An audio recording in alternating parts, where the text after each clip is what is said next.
गोविंद राजपूत शिक्षण संस्थान, राणावास पाली में वीर शिरोमणि राव कुंपाजी राठौड़ की मूर्ति का भव्य अनावरण समारोह आयोजित किया गया। समारोह की शुरुआत चामुंडा माता मंदिर में यज्ञ, आहुति और मंत्र उच्चारण के साथ हुई।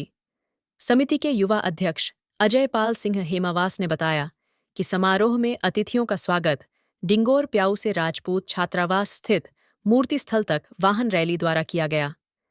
इस अवसर पर मेवाड़ महाराणा विश्वराज सिंह, मेवाड़ और राज ऋषि संतराम महाराज के करकमलों से राव कुपाजी की भव्य मूर्ति का अनावरण किया गया। समारोह में मुख्य अतिथि पूर्व प्रतिपक्ष नेता राजेंद्र सिंह राठौड़, विशिष्ट अतिथि बाली विधायक पुष्पेंद्र सिंह राणावत और चित्तौड़गढ़ विधायक चंद्रभान सिंह आक्या भी उपस्थित रहे।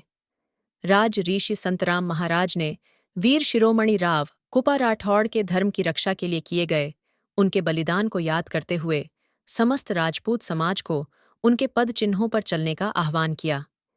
इस अवसर पर मेवाड़ महाराणा विश्वराज सिंह ने मेवाड़ और मारवाड़ के बीच के रिश्ते को प्रगाढ़ बताते हुए कहा कि आज मारवाड़ की धरती पर राव कुपाजी की मूर्ति का अनावरण करते हुए उन्हें गर्व महसूस हो रहा है। राजेंद्र सिंह राठौड़ ने सामाजिक समरसता और ईडब्ल्यूएस की विसंगतियों पर चर्चा की। लिखता हूँ, लेकिन जाति के हिसाब से मैं भी कुपा होता, तो इसलिए जो कुपा जी हुए, तो शेरशाह सूरी का जो युद्ध हुआ था, सुमेल गिरी और सुमेल का युद्ध हुआ, उस युद्ध में जो कुपा जी ने किया, तो उसमें खास बात ये थी कि उस टाइम मारवाड़ के राजा मालदेव जी को किन्हीं जासूसों ने ये या शेरशाह सूरी ने फूट डाल दी कि आपके सेनापति तो शेरशाह से मिल गए और युद्ध होते ही आपका साथ छोड़ देंगे और आप मारे जाओगे। मालदेव जी ने सेना को कहा भाई चलो ऐसा धोखा हो रहा तब क्या करें, तो वापस मारवाड़ जा रहे थे। इनको मालूम पड़ा, उन्होंने कहा चलो चलते हैं गिरी गांव में, और आज भी वो बावली है, तो वहाँ ये चल रहे थे, फौजें चल रही थी, बड़ी छोटी फौज होती थी, तो वहाँ पानी घोड़ों को पानी वानी पिला रहे थे, तो औरतें पानी वानी भर रही थी। तो उन्होंने कहा भाई कि भैया भागो घर जाओ जल्दी, ये तो फौज जा रही है, बादशाह की फौज आएगी, आतंक होगा, लूटेंगे, बलात्कार करेंगे।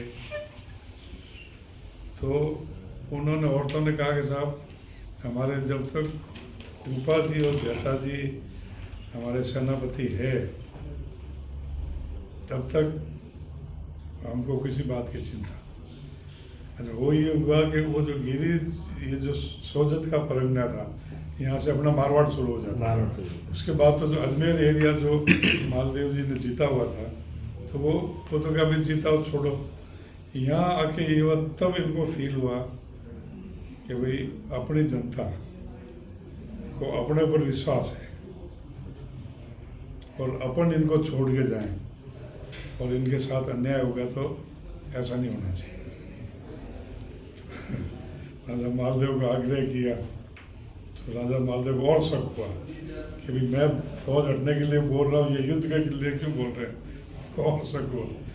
तब वो युद्ध हुआ, उसमें बाकी फौज तो चली गई मेन 7-8 हज़ार जैसी हिस्ट्री है। तो ऐतिहासिक इसलिए कि उन्होंने अपनी जनता के लिए अपने राजा का हुक्म नहीं माना और सब शहीद हुए। मालदेव की तो फौज खूब बड़ी थी, फिर मालदेव की पूरी फौज शेरशाह से युद्ध करती तो मालदेव जीतता, लेकिन मेन फौज तो निकल गई। इनके साथ तो 7-8 हज़ार ही रहे, और मालदेव शेरशाह की फौज 70-80 हज़ार जैसा बोलते हैं, वो उतनी थी। लेकिन इन्होंने क्या कि एक तो आप आक्रमण करते हो, एक आप बच्चा बना, तो इन्होंने अपना उस सेल्फ डिफेंस इतना भयंकर युद्ध किया कि उनकी सेना तितर-बितर। उस टाइम अपने पास में आर्मरी नहीं थी, बंदूक नहीं थी। वो लोग जो आते थे बाहर से उनके बंदूक, तो वो जब एक बार बिल्कुल तितर-बितर हो गई और कहते भाई रिट्रीट करो, चलो वापस, फिर जितना कुछ फौज और आ गई और फिर और आ गई, तब उसने शेरशाह ने कहा कि मैं मिट्टी पर बाज लेके दिल्ली की सल्तनत खोल लगा। शेरशाह सूरी वही था जिसने हुमायूं का लाया, और हुमायूं ने शरण कहाँ ली?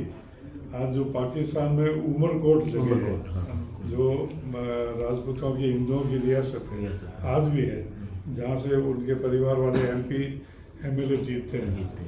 उसने उमरकोट नहीं, उस हुमायूं ने वहाँ शरण ली, उसकी बेगम प्रेग्नेंट थी, बताता है कि अकबर का जन्म वहाँ हुआ। तो अपने में इतना वो फर्क था कि अपन उदारवादी एक कोई संरक्षण देना, वो करना, इसलिए वहाँ थोड़ा टाइम लग गया।